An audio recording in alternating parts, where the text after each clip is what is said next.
Good evening, VV Nation. My name is Ryan and welcome to the channel. It's always my pleasure giving you these presentations. Now, last week I did a video bringing it back to the basics. We covered moving averages. Now, this week I'm going to go over technical indicators. That being said, we're going to touch on things like RSI, MACD, support resistance, even average true range. So there was only one thing that I could really think of when it comes to this video, and that is let's use these indicators to analyze Nvidia.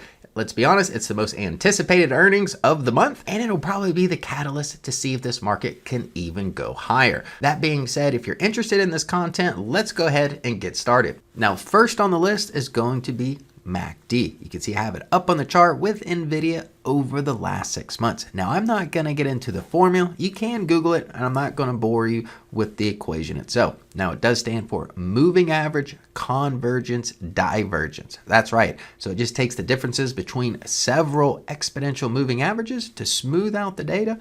And then on top of that, we do have a histogram bar measuring momentum. That's the easiest way that I can explain MACD. Now, MACD is used by a lot of investors out there. It's a very simple yet effective method. You can see here the MACD line represented by this blue line here and the signal line represented by the white line. Now, all we're looking for when it comes to MACD is simply the MACD line crossing over the signal line. It's kind of like looking at moving averages. You know, if we take an example back here in November, we see the MACD line cross the signal line back on November 3rd here. The price action was around 450 that close. And if we look at the crossover to the downside, which occurred on November 28th, that close was around 478. So you can see with the crossovers over the last 6 months, it happens pretty frequently. So this is an indicator typically used by swing traders. It was back on the 8th of January when price action was at $522 at close, which is currently sitting at $726. Now, down below, we do have the histogram bars here, which simply looks at the momentum of price. So when momentum starts to wane, the histogram bars would start to shrink. Now, if that momentum is to the downside itself, the histogram bars go into the negative. Now, the histogram bars are an oscillator, and the point of oscillation is at 0. So anything with a positive rating just means you would be more bullish on the position. Anything with a negative rating means that you would be more bearish on that position. All right, next up on the list is support and resistance lines. Now, support and resistance lines, after you utilize them for a little bit, you can actually learn to just draw them yourself. So for example here, I'm looking at price action of Nvidia, and the method behind this, if I use a horizontal line, I'm simply connecting tops. You see here we got one touch here, another touch, 3 touches, finally broke above that. We see that buying pressure there. Nice strong bullish candlestick. Now, in addition to that, I do see a line here. We have one touch here on the top, one touch here on the bottom. So you're literally just touching swing highs and swing lows when it comes to finding support resistance lines. Now, the software does offer this for you here. So if I just check off support resistance, now you can see the system did find a level of support here at 478, right where my line is at here at 473. Now, support is a zone. It's not an exact number. So you can see here, you can see the zone, that shaded in area. So just keep that in mind, that you want to actually break the zone, not just the line itself. And that's typically where investors make mistakes when it comes to using support resistance lines. Now, in the software, like I said, it does a lot of the work for you. If I simply right click on it and go to change settings, you will see some settings here. You can go into the amount of data used. Typically, the standard is going to be the last 300 bars or candlesticks. Now, the next is the number of required touches. Typically, the more touches, the stronger the level of support or resistance. So if we change this figure here, you can see it remove this one line because it only had 2 touches. However, it kept the bottom line here because it met that requirement. As well, you can see the size of reversals here. So if you play around with this, you will see that the lines change depending on what type of requirements you're looking for. However, you will notice that most of these lines here do coincide with the 2 lines that I was able to point out just by looking at the chart. Now, support resistance zones are also known as supply and demand because that's typically where price action is finding high levels of demand or supply of that position. So now we have ATR, or average true range. So I'm just going to read you this definition real quick. It is the average of true ranges over the specified period.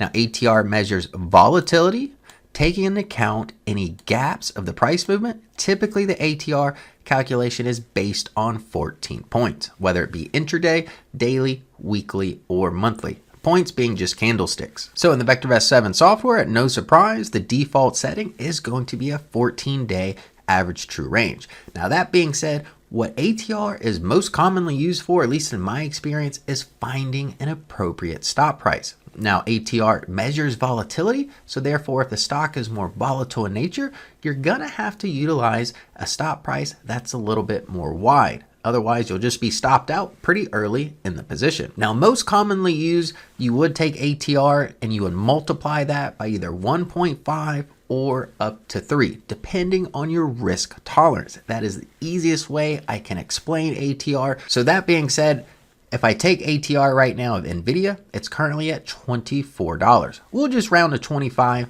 for easy math. Now, if I take that and multiply by 1.5, that's going to bring me to $37.50.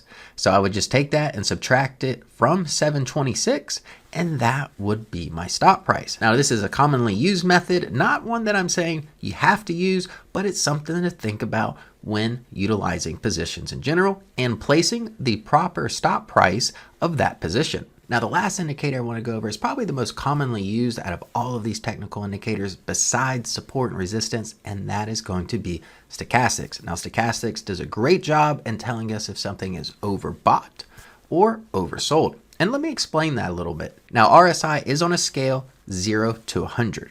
Now, if the RSI gets down to about 20, that's typically an oversold situation, and when traders potentially look at getting into position. Now, when RSI gets at 80 or above, that is over. And that's typically when traders want to start considering taking profits off the table. Now, as far as RSI itself, the most two commonly used numbers is going to be an RSI 2 period or an RSI 9.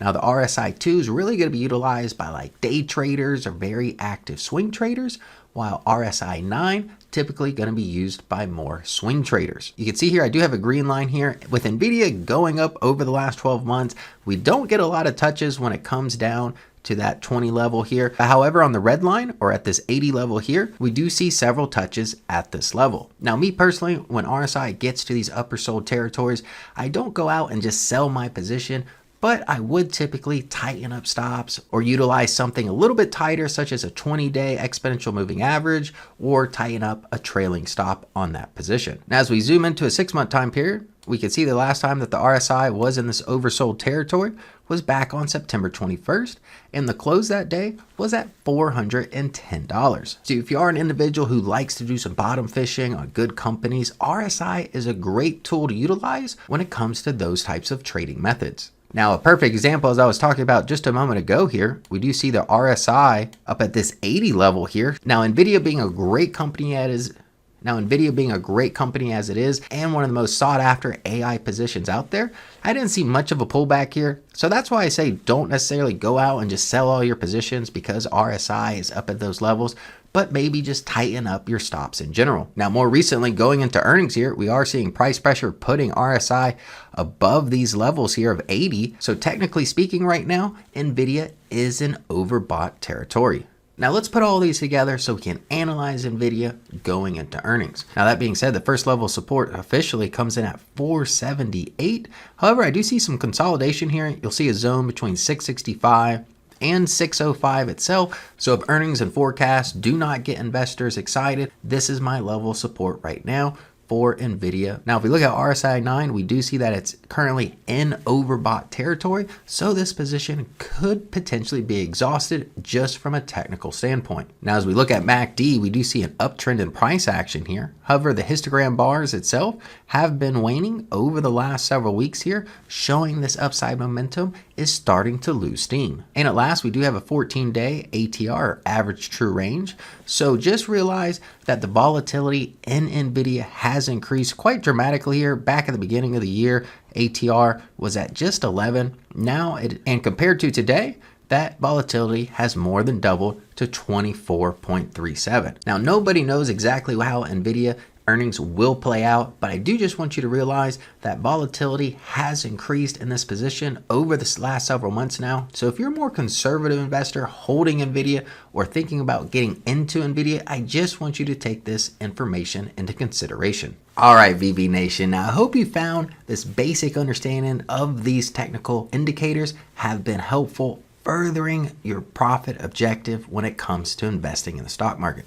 Now, the big question is, Nvidia earnings next week, right? Now, me personally, I feel that they're going to beat on earnings at no surprise. The stock's probably going to gap up, go up. However, I have a feeling forecast might not be as great as what investors might be anticipating. The reason why is supply chain. The company itself relies on Taiwan Semiconductors and can only make so many computer chips. So the company can only grow so fast. And on top of that, just by looking at the chart, looking at the indicators, volatility has increased. RSI is telling us that we are in an overbought situation. So I wouldn't be surprised if we saw some profit taking shortly after earnings. Now, I hope you found this video informative. And that being said, make sure you hit that subscribe button so we can keep you updated going forward. Hey, VV Nation, Glenn Tompkins here.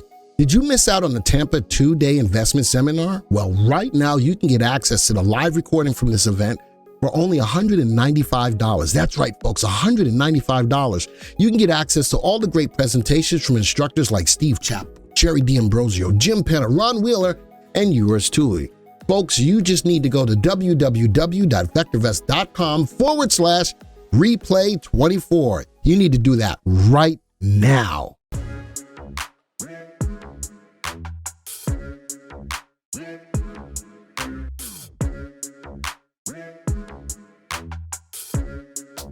Yeah.